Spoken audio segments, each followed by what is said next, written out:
Hi, my name is Nuno Pimenta. I've been a singer for the last 8 years, and my goal is to help you sing better, easier, and healthier.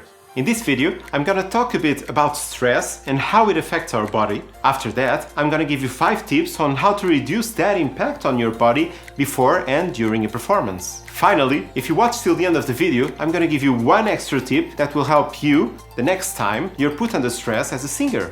So, how does stress affect our body?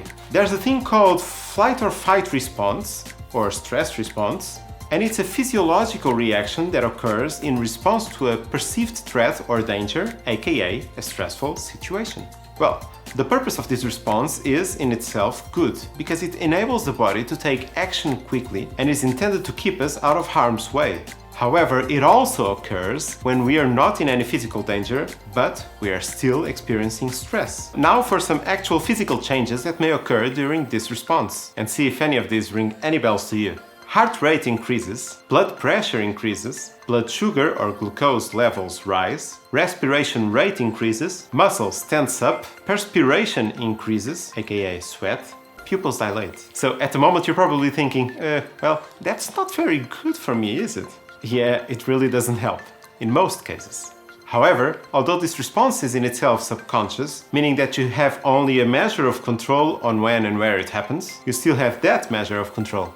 And that's where these tips come in, that's where we can work. Our subconscious mind forms decisions based on our experiences, insecurities, worries, etc. It stands to reason that, if we work those out the best we can, we should reduce the amount of stress we feel and the number of times we feel it. We're not trying to eliminate stress, just to deal with it, reduce it, or even accept it, however we can. Bear in mind that every person deals with stress in a different way, and these are tips that worked for me and should work for most cases. So, for our first tip, we must trust our technique to know what to do when the time comes. A lot of times what happens is, at classes or at home, we're doing our vocal exercises, we're practicing our songs, everything is the best we've ever done, and we're somewhat proud of what we're doing. Then the time comes and... Wait, what? Why can't I breathe? Why am I rigid all of a sudden? My technique has gone AWOL. Well, that's expected really. Remember that your respiration rate increased and your muscles are tense, so it's kinda normal that your technique has more obstacles than you're used to. However, not everything is lost. Although your technique can be affected and you lose some of the control you usually have, you can still surpass those obstacles if you trust your technique and all your training to do what it knows how to do with the amount of control you still have over your singing system. Therefore, if you work hard on improving that technique, the effects that those physical changes have on your singing will be reduced gradually, even to a point where it's not at all noticeable by anyone else. And as a bonus prize, knowing this may in itself reduce the amount of stress that you feel before and during the performance. Now, for our second tip, it's somewhat close to home, and it's about owning your song, knowing it by heart. Have you ever felt stressed because you're not sure you know the lyrics? I have. And what about that part of the melody with all the twists and turns? You know it exists, but have you actually practiced it?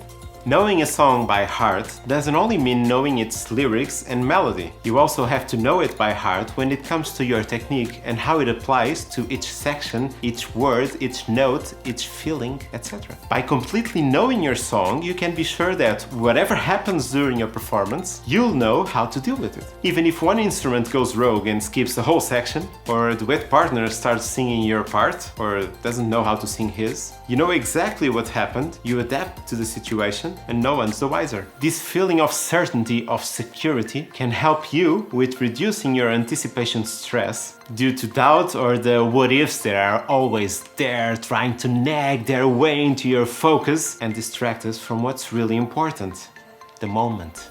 And so, our third tip is more about trying to trick your mind about forgetting the stress you're feeling and focus on the moment. As you know, every song has a story, a message that you want to convey. To do this correctly, you must first accomplish the previous tip. After knowing your song by heart, you can then dive into it. During a performance, you are the song, its story, its message, its character. You're not yourself, not at the moment. If you focus on doing that, you'll start to notice that your stress reduces a bit. Part of it goes into the back of your mind. It's not gone, you're just too busy to be bothered by it. So if this video is bringing you any value, do press the like button, as it will really help me and the channel reach more singers like you.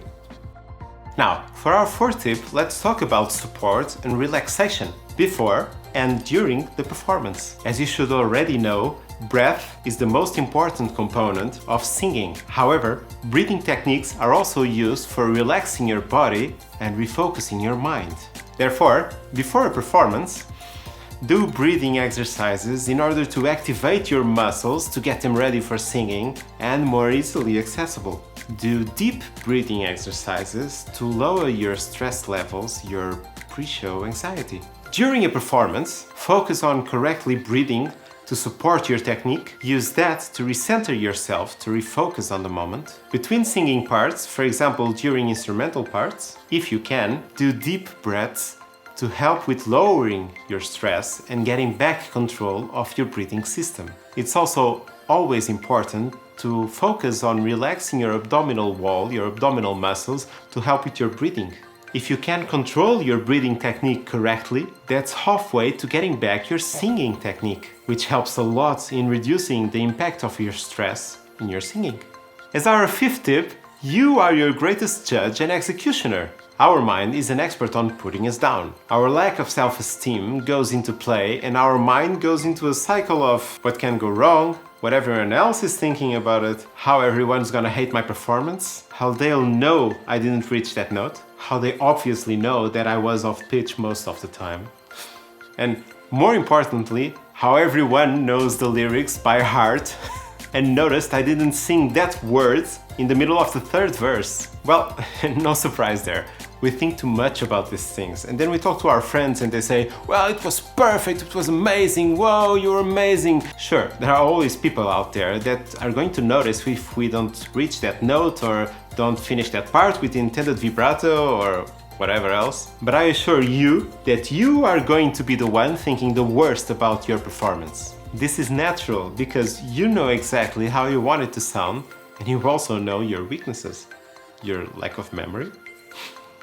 So do yourself a favor and try to think less about what others will think, enjoy the moment, and then give yourself an objective evaluation. And surprise, surprise! That brings us to our bonus tip.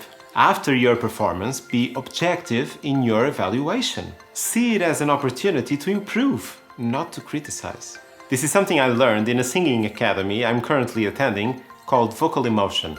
Our teachers taught us that we should look at performance evaluation objectively in order to put an end to evaluations like, you suck, damn, that was awful, that was your worst ever. First of all, was it actually bad? And why do you say so? In what part? Second, was it all bad? What parts were good? And why were they good? And third, which parts can you improve and how should you work on it? So, comment your performance as an outside observer. Be objective, be thorough, be structured, and always look at the bad parts as improvement opportunities. I'll be making a future video about a possible structure for your own performance evaluation as an outside observer. So, if you want to learn more about how to sing better, easier, and healthier, please subscribe to the channel and tap the bell icon to receive notifications about future videos. That's it for this video. I hope it helped you better understand what stress is, how it affects your body, how that affects your singing, and how can you deal with it. Keep on singing and share with us your progress, your videos in the comments below. We'd love to see them. See you in the next video.